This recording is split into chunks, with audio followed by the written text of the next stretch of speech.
Myanmar, Thailand ও তিব্বত পর্যন্ত। হিমালয় অঞ্চলেও দেখা যায়। এই প্রজাতির পুরুষ পাখির দৈর্ঘ্য 15 থেকে 20 সেন্টিমিটার ও স্ত্রী পাখি 7 থেকে 8 সেন্টিমিটার হয়ে থাকে। স্ত্রী ও পুরুষ পাখির চেহারা সম্পূর্ণ ভিন্ন।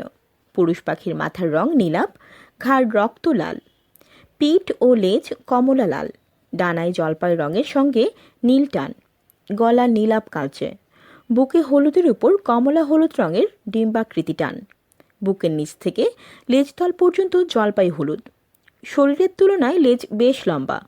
অন্যদিকে স্ত্রী পাখির মাথা ধূসর জলপাই, পিঠ গাঢ় জলপাই, ডানায় নীলচে কালো পালক, লেজ খাটো ও বাদামি রঙের, উভয়ের ঠোঁট নীলচে কালো, লম্বা ও কাস্তের মতো বাঁকানো, চোখ ও পা কালো। প্রধান খাবার ফুলের মধু, ছোট পোকামাকড়, মাকড়সা ইত্যাদি। পাখিটির প্রজনন মৌসুম এপ্রিল থেকে জুন মাস পর্যন্ত, তবে অঞ্চলভেদে প্রজনন মৌসুমের হেরফের রয়েছে। মোচাকৃতির বাসা বাঁধে, বাসা বানায় গাছের তন্তু, শ্যাওলা ও মাকড়সার জাল দিয়ে। ডিম পাড়ে 2টি, তা দিয়ে ডিম ফোটাতে সময় লাগে 15 থেকে 17 দিন।